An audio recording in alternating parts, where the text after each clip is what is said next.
గోర ప్రగతి ఛానల్ ప్రేక్షకులకు స్వాగతం. మనం మహాత్మా జ్యోతిరావు పూలేకు సంబంధించిన విషయాలను గురించి తెలుసుకుంటున్నాం కదా. ఈరోజు ఎపిసోడ్లో మరికొన్ని విషయాలను తెలుసుకుందాం.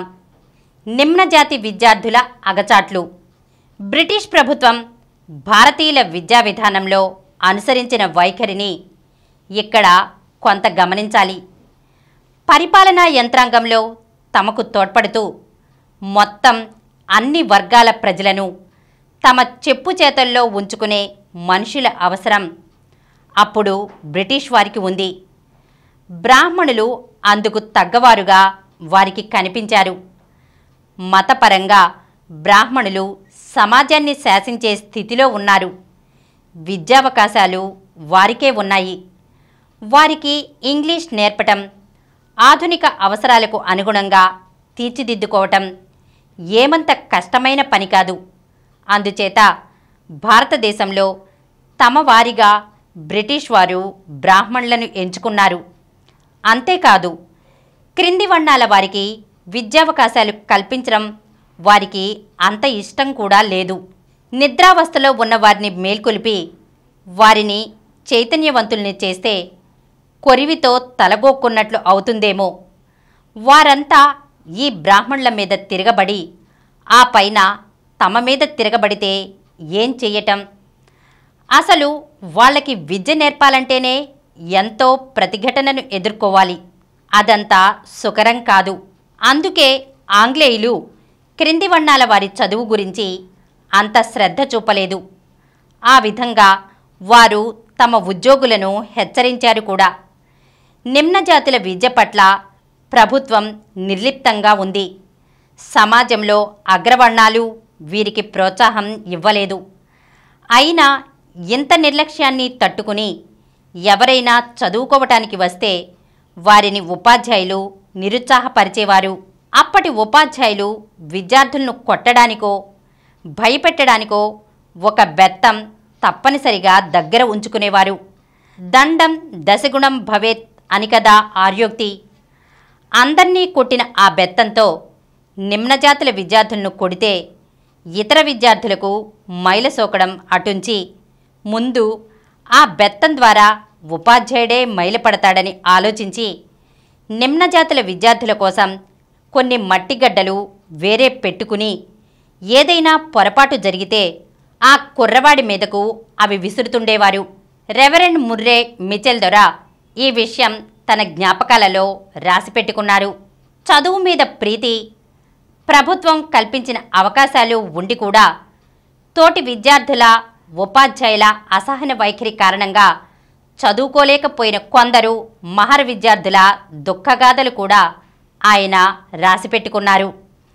ఒకసారి జ్యోతిరావు పూలే ఒక మహర్ బాలుని పాఠశాలలో చేర్చుకోవలసిందిగా ఆయన దగ్గరకు పంపారు. ఆ కుర్రవానికి చిన్న క్లాసులో చేర్చుకోదగినంత ఆంగ్ల భాషా పరిజ్ఞానం ఉన్నది. అలాగే చేర్చుకున్నారు. కొద్ది నిమిషాలలోనే ఈ సంగతి పాఠశాలలో అందరికీ తెలిసిపోయింది. అక్కడ బ్రాహ్మణ విద్యార్థులు ఎంతో ఆవేశంతో ఒక వినతి పత్రం పట్టుకుని ముర్రే గారి దగ్గరకు వచ్చారు. మేమంతా ఈ బడి వదిలిపెట్టి వెళ్ళిపోతున్నాం. ఇక్కడ మహర్లున్నారు అన్నారు వారు ముక్తకంఠంతో. ఒక్కడే కదా అన్నారు ముర్రే. కావచ్చు, ఆ ఒక్కడే 10 మంది పెట్టు అన్నారు విద్యార్థులు. అయితే ఇంతకు అతనిని పంపించి వేయమంటారా అన్నారు ముర్రే. అదంతా మాకు తెలియదు. అతను ఉంటే మేము ఉండమని మాత్రమే చెబుతున్నాం అన్నారు వారు. ముర్రే వారిని సమాధానపరచాలని ప్రయత్నించారు. మీరు ఆ కుర్రవాడిని తాకవలసిన అవసరం లేదు కదా. మీ పాటికి మీరు చదువుకోండి. అతనెక్కడో దూరంగా కూర్చొని పాఠాలు వింటాడు. మీరంతా తెలివైనవారు, అగ్రవర్ణాలకు చెందినవారు. పాపం మహర్లు చాలా వెనుకబడి ఉన్నారు. ఆ కుర్రవాడు చదువుకోవాలని ఆసక్తితో వచ్చాడు.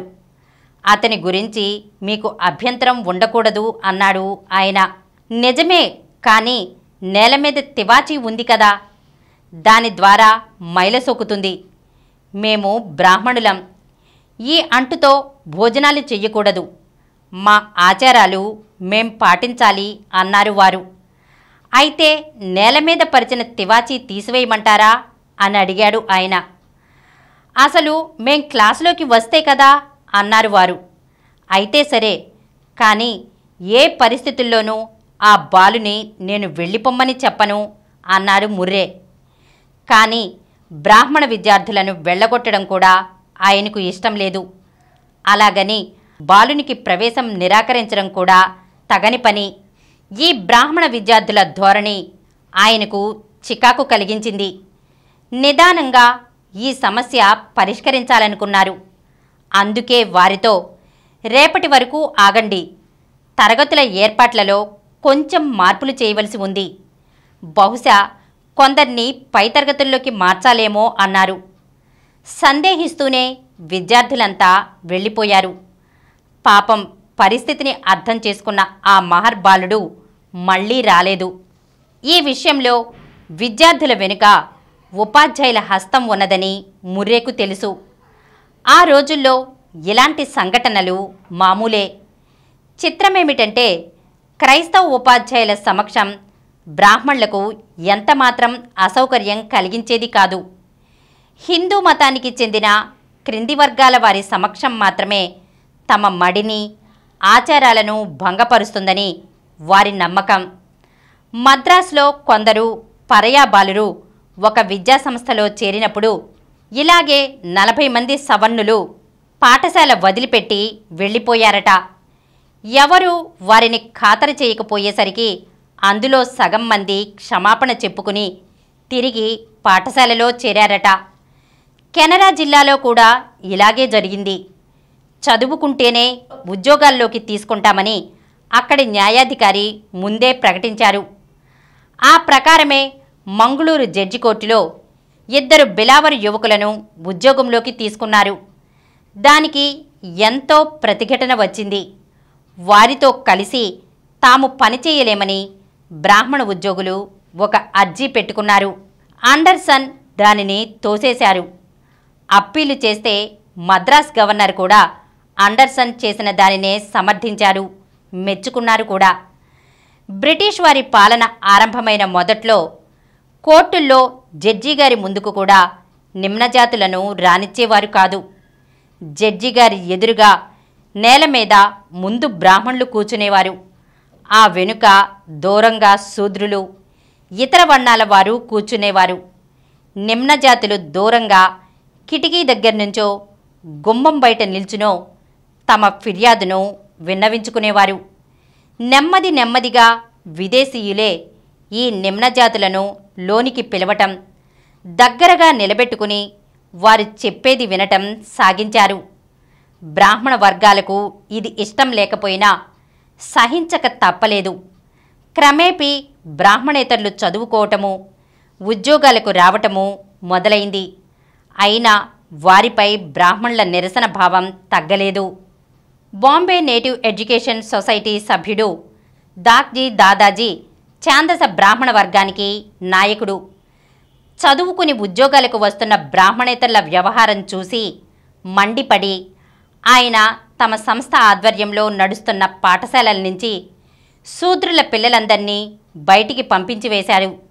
దాంతో వారు చదువుకునే అవకాశాలు తగ్గాయి.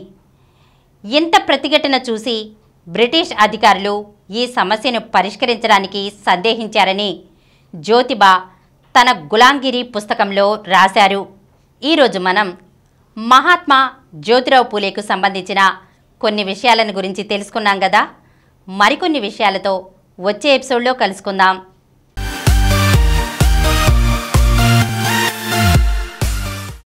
ఈ కార్యక్రమం మీకు ఎంతో నచ్చింది కదా. ఇటువంటి మరిన్ని వీడియోల కోసం అనతి కాలంలోనే 20 కోట్ల వ్యూస్కు చేరువలో ఉన్న డాక్టర్ సమరం మల్టీ ఛానల్ నెట్వర్క్ సమర్పించు గోరా ప్రగతి ఛానల్కు సబ్స్క్రైబ్ చేయండి, లైక్ చేయండి, మీ ఫ్రెండ్స్కి షేర్ చేయండి. అలాగే ప్రక్కనున్న గంట సింబల్ని ప్రెస్ చేయడం మర్చిపోకండి. Please download Samaram Multi-Channel app and watch your favorite channels from your mobile. App app available on Google Play Store and subscribe to the channels.